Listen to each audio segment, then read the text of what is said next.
नमस्कार दोस्तों। Phenyl implant पे हमारे व्यूअर्स के द्वारा कई ऐसे सवाल पूछे गए जिनको कि देख के हमें ऐसा लगा कि क्यों ना हम इस पे एक वीडियो ही बना देते हैं। इसमें कई सारे सवाल भी कवर हो जाएंगे और चीज़ें अच्छे से एक्सप्लेन हो जाएंगी। सबसे पहले तो दिमाग में ये आता है कि पिनाइल इम्प्लांट होता क्या है। तो देखिए, पिनाइल इम्प्लांट कुछ इस तरह का डिवाइस होती है जो कि एक रॉड नुमा होती है या फिर एक सिलेंडर नुमा होती है, ठीक है ना। तो इस तरीके से उसमें एक पंप होता है सिलेंडर वालों में। इसको सेमी रिजिड डिवाइस कहते हैं या मेलिएबल डिवाइस कहते हैं, और इसको इन्फ्लेटेबल यानी कि इसमें कुछ भरा जा सकता है, इन्फ्लेट किया जा सकता है। तो इस तरह की डिवाइस को पिनाइल इम्प्लांट बोलते हैं। फिर दिमाग में ये आता है कि पिनाइल इम्प्लांट, सबसे पहले दिमाग में ये आता है कि पिनाइल इम्प्लांट करवाना किसको चाहिए। तो पिनाइल इम्प्लांट उन लोगों को करवाना चाहिए जिनको कि इरेक्टाइल डिस्फंक्शन की प्रॉब्लम है, ईडी है, साथ में जिनके ना तो गोलियां काम आ रही हैं, ना इंजेक्शंस काम आ रहे हैं, ना वैक्यूम इरेक्शन डिवाइस काम आ रही है, या फिर इनके साइड इफेक्ट्स इतने हैं, या फिर आपको ये डिवाइस पसंद नहीं है। तो आपको एकमात्र ऑप्शन रह जाता है कि आप पिनाइल इम्प्लांट्स कराएं। फिर दिमाग में ये आता है कि क्या इससे पिनाइल इम्प्लांट शरीर के बाहर दिखेगा।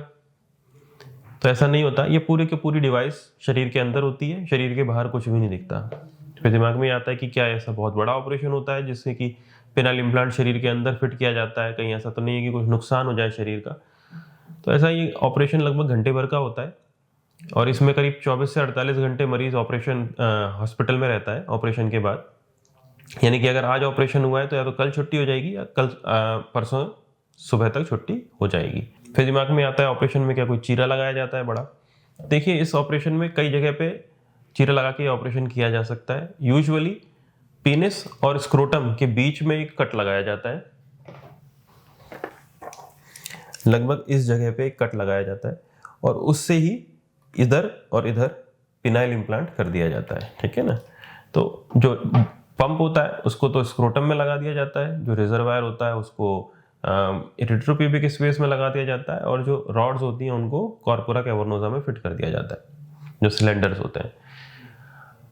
अब ये काम कैसे करता है, दिमाग में ये आता है कि एक बार ये लग गया तो इसमें परेशानियां क्या आती हैं और ये काम कैसे करता है। देखिए, इसमें परेशानियां तो ये होती हैं कि इसमें इरोजन्स हो सकते हैं, यानी कि ये जो इम्प्लांट है ये कहीं से बाहर निकलने लग जाए, या फिर इसमें इन्फेक्शन हो सकता है, या फिर ये डिवाइस माल फंक्शन हो सकता है, ठीक है। इरोजन तब होता है जब पेनिस के अंदर हमने साइज का थोड़ा ज़्यादा, यानी कि थोड़ा बड़ा साइज का पिनाइल इम्प्लांट फिट कर दिया है तो वो कहीं ना कहीं से बाहर निकल जाता है। अगर हमने प्रॉपर साइज देख के उस पिनाइल इम्प्लांट को डाला है तो उसका इरोजन होने के चांसेस ना के बराबर होते हैं।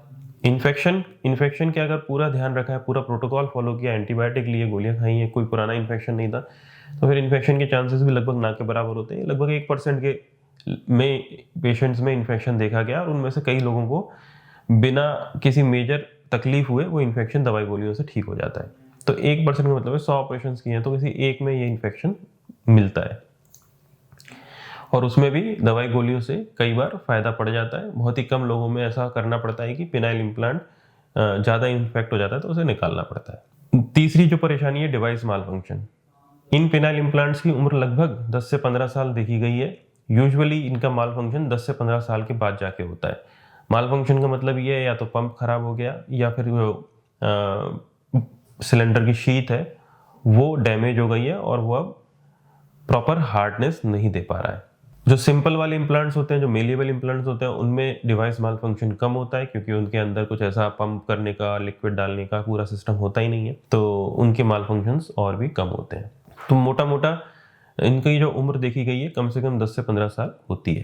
तो एक डिसेंट उम्र है, लगभग 10 साल। अगर मान लीजिए किसी ने 50 ईयर्स की एज में या 45 ईयर्स की एज में पिनाइल इम्प्लांट करवाया और 55-60 ईयर्स की एज तक वो चल रहा है तो एक डिसेंट इसको हम एज कह सकते हैं पिनाइल इम्प्लांट की। फिर दिमाग में आता है कि पिनाइल इम्प्लांट किसको नहीं कराना चाहिए।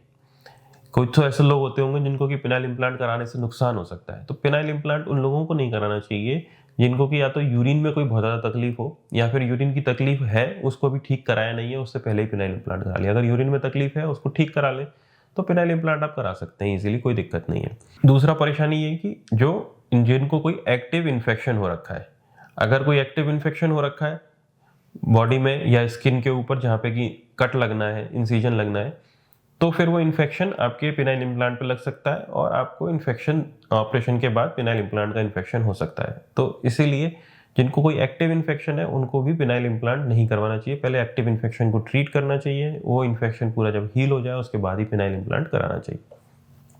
तीसरा जो कारण है इसमें वो ये है कि अगर आपको कोई ऐसा मतभेद है कि भाई पिनाइल इम्प्लांट से मुझे मेरा पुराना जो 18 साल या 20 साल की उम्र का पेनिस था वो अचीव हो जाएगा, ऐसा नहीं होता। पिनाइल इम्प्लांट एक व्यवस्था है जिससे कि आप जब सेक्स के काबिल नहीं है तो आपको सेक्स के काबिल बनाया जाता है। इसका मतलब ये नहीं है कि आप पुराने 18-20 साल की उम्र के नौजवान बन जाएंगे या फिर आपको पिनाइल इम्प्लांट लगाने से 18-20 साल की उम्र में जैसे इरेक्शंस आते थे उस तरह के इरेक्शंस आने लग जाएंगे। पिनाइल इम्प्लांट लगाने से कोई ऐसा भी नहीं है कि आपके पेनिस की लेंथ कोई बहुत ज़्यादा बढ़ जाती है या फिर गर्थ बहुत ज़्यादा बढ़ जाती है। हाँ, जो फ्लैसिड पेनिस है उसको इरेक्ट होने के बाद जितना गर्थ बढ़ना चाहिए उतना बढ़ जाता है और जो लेंथ बढ़नी चाहिए उतनी लेंथ बढ़ जाती है।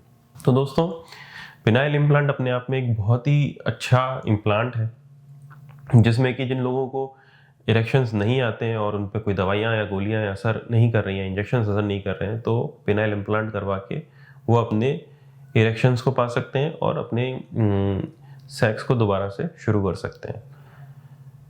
पिनाइल इम्प्लांट समझ के सही डिसीजन लेके सही इंसान को सही साइज का सही प्रोटोकॉल्स फॉलो करके अगर किया जाए तो एक बहुत ही अच्छा ऑपरेशन है जिससे कि आपको कई सालों तक ये सेक्स की परेशानी से निजात मिलेगी।